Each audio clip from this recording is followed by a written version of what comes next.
Con Pepe Álvarez, secretario general de UGT. Muy buenos días, señor Álvarez. Hola, buenos días. Bueno, antes de nada, ¿cómo ha recibido ese no de Junts tan siquiera a debatir esta ley en el Congreso de los Diputados? Bueno, yo creo que Junts lo que ha hecho es muy sencillo. Se ha juntado con las derechas españolas. Le ha importado menos la opinión de sus votantes, le ha importado muy poco la opinión de las catalanas y de los catalanes, que en un porcentaje de casi el 83%, según todas las encuestas, sitúan que queremos que se reduzca la jornada, y se ha juntado a los poderes económicos españoles. Nada de pequeña y mediana empresa. La pequeña y mediana empresa en nuestro país está regulada por convenios colectivos, que en muchos casos afecta a la gran empresa. Se trata fundamentalmente de intentar que aquellos sectores que vienen manteniendo una situación de privilegio, fundamentalmente en algunos casos por falta de organización sindical, en otros casos sencillamente por la dispersión que tienen los trabajadores y las trabajadoras, no han reducido la jornada de trabajo. Estamos hablando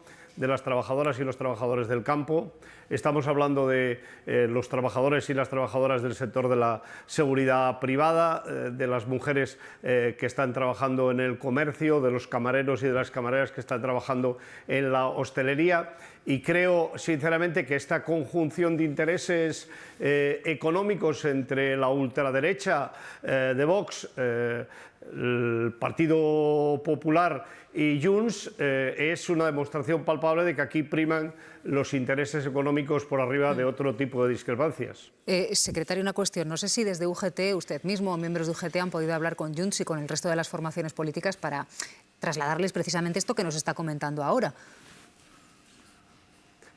Bueno, hemos ido hablando con Junts, hemos hablado con casi todas las fuerzas políticas, todas menos una, de esta materia, pero en todo caso la verdad es que el éxito no ha sido mucho, y además, lo que es peor, creo que todas estas fuerzas políticas no tienen argumentos, porque si no, ¿cuál es la razón para que no entre a tramitarse un proyecto de ley discutido con los empresarios y con los sindicatos y acordado con los sindicatos? ¿Qué pocos argumentos tienen?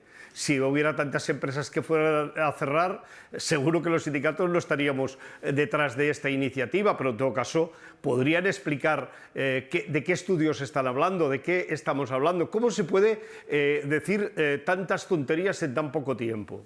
¿Qué pasa? ¿Que el sector de la hostelería de Cataluña no puede aguantar una reducción del tiempo de trabajo a 37 horas y media, y en la Comunidad de Navarra ya tienen las 37 horas y media y no pasa nada y las empresas están funcionando perfectamente? Un poco de seriedad. No se quiere discutir porque los intereses que están defendiendo son intereses tan espurios para la mayoría de la ciudadanía, tanto catalana como española, que no sustentarían el más mínimo debate en el Congreso de los Diputados. Por eso yo lo que les invito es a que rompan esa cobardía.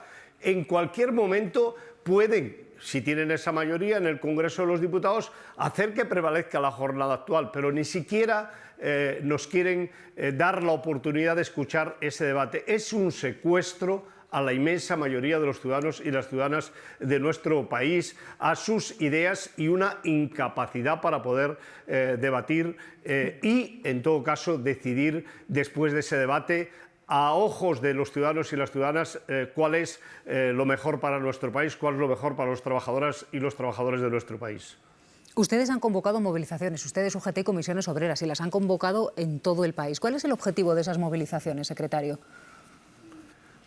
Pues el objetivo de esas movilizaciones, claro, las vamos a hacer mañana en toda España por la mañana, en Madrid en concreto a partir de las 4 de la tarde delante del Congreso de los Diputados, para exigirles a las diputadas y a los diputados que respeten la voluntad de sus votantes. Fíjese, digo de sus votantes, porque todos los partidos políticos, la mayoría, quieren que se apruebe y que se rompa esta idea de que aquí lo que prima es a ver si el señor Sánchez pierde una votación. Perdone, no va a perder el señor Sánchez una votación. Quien la va a perder va a ser la cajera de cualquier supermercado de este país, o el camarero o la camarera de cualquier establecimiento de hostelería de este país, o el vigilante de seguridad, o el señor que está recogiendo fruta en nuestro país, que no es el señor Sánchez el que la pierde. A ver si somos serios y le damos a la política la utilidad que tiene que tener, que es servir a los ciudadanos y a las ciudadanas. Por eso lo vamos a hacer, pero que estén muy tranquilos, porque esto va a continuar.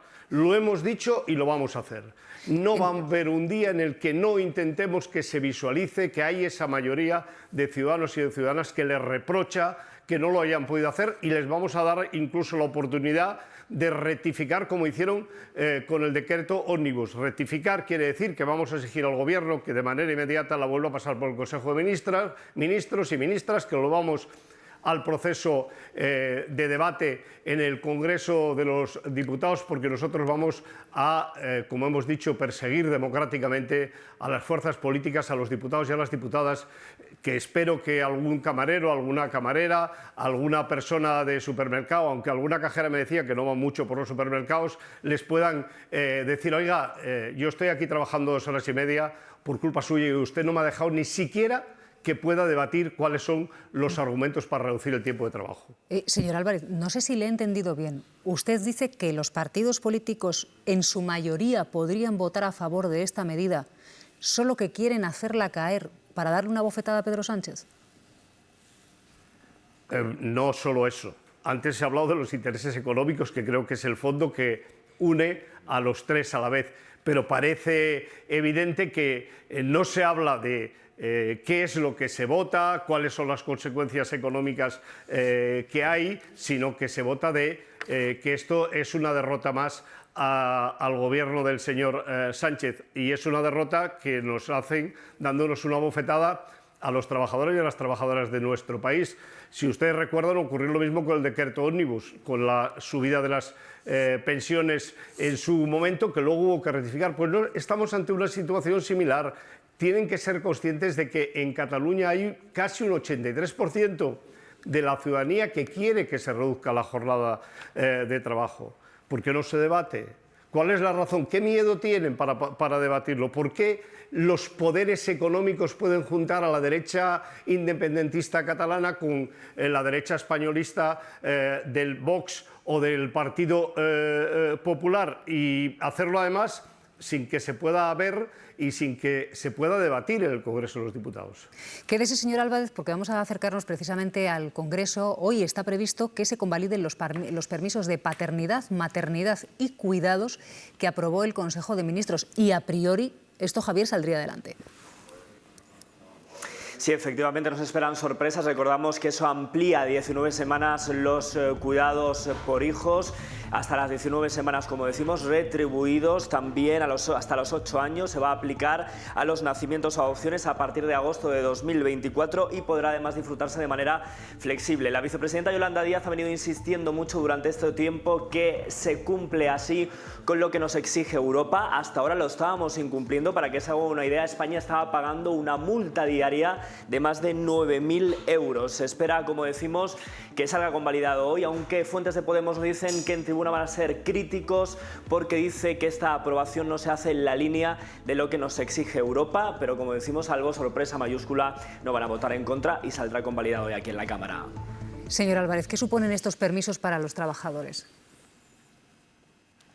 Bueno, primero supone cumplir con la normativa europea. El Estado español no puede continuar incumpliendo la Carta Social de Derechos de la Unión Europea, y por otra parte representa un avance importante, seguramente que siempre mejorable, pero en todo caso va a representar que muchas familias van a poder conciliar la paternidad, la maternidad, de una manera bastante más razonable. A mí me parece que es un paso adelante importante, y solo faltaría que el Congreso de los Diputados no lo convalidara. Creo que eso tenía que haberse hecho hace tiempo. Por muchísimas razones no se ha podido desarrollar en nuestro país, pero creo que es una medida absolutamente imprescindible. Solo una cuestión más, señor Álvarez. El salario mínimo interprofesional, ¿Es suficiente o se queda corto? ¿Van a proponer una subida para este año? Es evidente que el salario mínimo interprofesional, a pesar de haber subido el 61%, se queda corto, ¿no?